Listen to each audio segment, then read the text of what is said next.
Let me start this video with this statement that might make some people uncomfortable, but it needs to be said. Nigeria is not poor. Most Nigerians are simply positioned in the wrong places. Every single year, billions of naira leave this country quietly through agro exports. Not loudly, not on social media, not through viral motivations, but through containers, shipping documents, quality inspections, and international buyers who understand exactly what they want and where to get it. The painful part is this. Most Nigerians believe agro-export is only for farmers. They believe you need land, tractors, large farms, and years of agricultural experience before you can even think of exporting. That belief alone has locked millions of people out of opportunities they were never meant to miss. So let me make this clear from the very beginning. You do not need to be a farmer to export agro products. You do not need to own land. You do not need to grow anything. What you need is understanding, positioning, and structure. These are the things I'm going to share with you in this video. I'm going to walk you through 10 high-demand agro products you can export from Nigeria in 2026. Products the global market is already buying. Products Nigerians are quietly exporting every single day. And for each one, I will explain how a Nigerian can start, even as a non-farmer, and where you can source these products cheaply inside Nigeria without chasing middlemen who destroy your profit. This is how the game is actually played. Now let's begin properly. The first product is dry hibiscus flower, commonly known in Nigeria as zobo. Hibiscus is one of Nigeria's most underestimated export products. Locally, we see it as cheap drink ingredient. Internationally, it is a premium raw material. In countries like Mexico, the US, the UK, and some parts of the Middle East, hibiscus is used for herbal tea, natural beverages, pharmaceutical formulation, food coloring, and even cosmetics. Global demand for hibiscus continues to rise because consumers are moving aggressively towards natural plant-based products. Artificial flavors are being rejected. Herbal alternatives are being embraced, and Nigerian hibiscus, when properly handled, is among the most preferred in the world. Now here is where you, as a non-farmer, can win. Most exporters of hibiscus do not grow it. They aggregate, they clean, they standardize, and they supply. If you ask me, that's a real business. As a Nigerian starting out, your job is not to plant hibiscus. Your job is to source dried hibiscus flower, ensure they meet export quality, and connect them to buyers who already exist. Export buyers care deeply about color, moisture level, cleanliness, and contamination. Stones, sands, stems, and excess moisture are the fastest way to get rejected. To source hibiscus cheaply in Nigeria, you go where it is already in abundance. States like Kano, Jigawa, Katsina, Sokoto, Zamfara, and parts of Kebbi are major production zones. When you buy directly from these sources, your margins increase immediately. The second product is sesame seeds, one of Nigeria's strongest export commodities.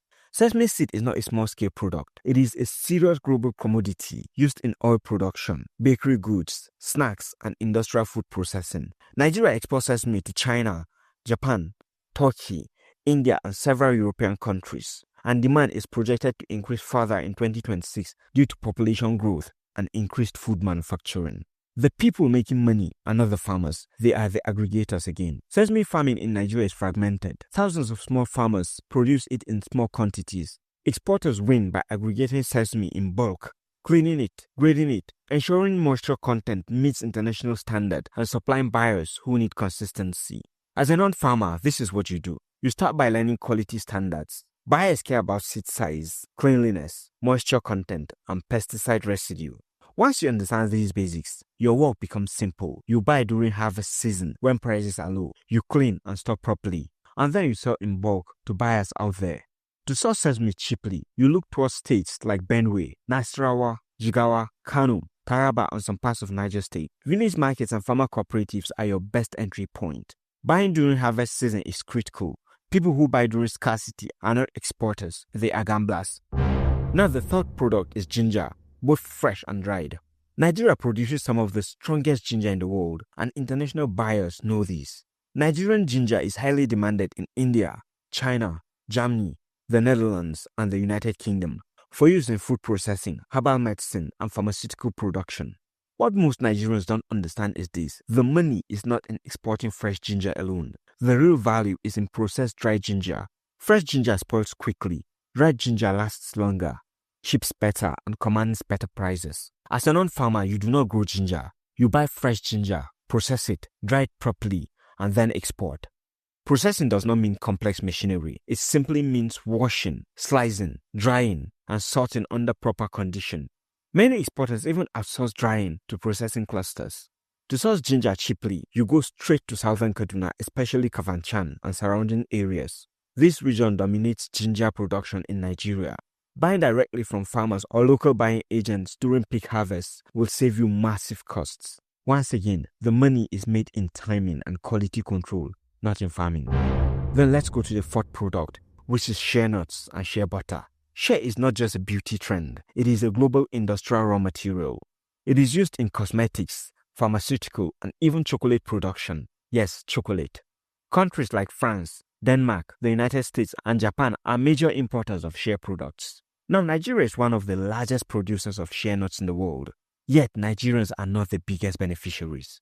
Foreign companies dominate because they understand quality, structure, and export standards. Now, these are the things you need to learn. As a beginner, exporting raw shea nuts is the easiest entry point. You do not need to process shea butter immediately. Your role is to source dry, clean shea nuts in bulk and supply buyers who process further. To source cheaply, focus on Niger, Kwara, Kebbi, Oyo, and some parts of Kogi states. Women cooperatives and village collectors are the backbones of shea industry. When you work directly with them instead of urban traders, your margin increases significantly. Now we're at the top 5, and if you are still here, you are serious in this game. And I want you to comment this, Agro Export Millionaire, because hopefully that is what you are becoming if you take one of these serious. Now let's go to number 5, which is cashew nuts, one of Nigeria's most reliable export earners. Cashew is in constant demand in Vietnam, India, Europe, and the United States. The global snack industry and health-conscious consumers continue to drive demand upwards. Cashew is no longer a luxury snack, it is a staple. Most Nigerians think cashew export requires plantations. That is wrong. Exporters buy raw cashew nuts in bulk and either export directly or supply processors. Processed cashew yields higher margins, but raw cashew is easier for you as a beginner. Cashew sourcing is strongest in Kogi, Oyo, Ogun, Kwara, Enugu, and some parts of Anambra. Buying during harvest season directly from farmers or aggregation centers is critical. Once again, middlemen are where profits go to die. The sixth product you can export from Nigeria in 2026, even as a non-farmer, is dried pepper, especially chili pepper and capsicum varieties. African pepper has a distinct heat and aroma that international buyers actively seek. In Europe, North America, the Middle East, and some parts of Asia, African dried pepper is used in ethnic food production, sauces, seasoning blends, packaged meals, and restaurant supply chain. Demand is rising because global food companies are expanding African and Caribbean food lines, and they need authentic raw materials. This is where most Nigerians make a fatal mistake. They think pepper export is about buying dried pepper and shipping it immediately. That mindset destroys deals. Export buyers are extremely sensitive to mold, moisture, and contamination. Peppers that look fine locally can fail laboratory tests abroad. Here's what you want to do as a successful exporter. You have to understand post-harvest handling. You either buy fresh pepper and control the drying process yourself, or you buy from farmers who already dry to specification and then re-dry, sort, and package again. As a Nigerian starting out, you don't need to farm pepper. Your role is to buy fresh pepper during peak harvest, dry it properly under controlled conditions, remove moldy or broken pieces, and package to export standards. If you do not want to dry yourself, you work with processors who already do it correctly. To source pepper cheaply, you look towards Kaduna, Plateau, Benue, Kano, and some parts of Oyo State. Rural markets and farming clusters are the cheapest sources. Buying dried pepper in city markets is convenient but expensive. The money is always made at the source. Always remember this the moment you pick a product from this list. Let's go to number 7, which is cocoa beans. And this one needs serious clarity, so pay attention as we go. Cocoa is no longer just cocoa. The global market has evolved. In 2026, buyers are not only buying cocoa, they are buying traceability, fermentation, quality, ethical sourcing, and consistency. Chocolate manufacturers want to know where cocoa comes from, how it is processed, and whether it meets sustainability standards. This is why many Nigerians fail in cocoa export. They treat it like raw commodity without understanding the new rules. Now, as someone jumping into this, we do not need a cocoa plantation. Successful exporters work with cooperatives, licensed buying agents, and local warehouses. Your job is to source properly fermented and dried cocoa, ensure moisture content is correct, and supply buyers who already exist. Cocoa export is not a fast flip. It is structured, regulated, and documentation heavy, but it is stable and highly respected in international trade. To source cocoa cheaply, you focus on Ondo, Osun, Ekiti, Cross River, and some parts of Ogun. Working with cooperatives rather than individual farmers simplifies quality control and documentation. Now let's go to number 8, which is export grade palm oil. Palm oil is controversial, but demand is still massive. It is used in food processing, cosmetics, soap, industrial manufacturing, and even biofuel. Asia, West Africa, and industrial buyers continue to import palm oil despite sustainability debates. The problem is not demand, the problem is quality. Most palm oil produced in Nigeria is not export ready. Export buyers require specific free fatty acid levels, proper processing, clean storage, and traceability supply chain. That's why many shipments from Nigeria are rejected. As a non-farmer who is just starting, you do not process palm oil, you source it from mills that already meet export standards. Your job is simple. Just test, verify, stock correctly, and supply buyers consistently. To source palm oil cheaply, you go to places like Edo, Delta, Rivers, Akwa Ibom, and Cross River states. The cheapest and best oils come directly from processing mills, not urban traders again. Now we're at the last two. If you have come this far, you can't afford to miss these two. So let's go to number 9. Dried fish and seafood, which is a product many Nigerians underestimate. African dried fish is in extremely high demand among diaspora communities in the US, in the UK, Canada, and parts of Europe. Restaurants, African grocery stores, and specialty food suppliers rely heavily on imported dried fish to meet cultural food demand. This is one of the most beginner-friendly export products because shipment sizes can be small and still profitable. As a non-farmer, or rather, non-fisherman, you do not catch fish. You buy properly dried fish, re-dry if necessary, ensure hygiene, and package according to food safety requirements. The biggest risk here is smell control and contamination, not sourcing. To source cheaply, you work directly with fishing communities in Lagos coastal areas, Bayelsa, Rivers, Akwa Ibom, Delta, and Taraba states. This time around, buying directly from fishermen, not processors, is what you want to do because it reduces cost and improves freshness. Now we're at number 10, which is bitter kola, one of the quietest but most profitable niches. Traditional African medicinal products are gaining global attention. Bitter kola, alligator pepper, and similar seeds are used in herbal supplements, cultural markets, and alternative medicine.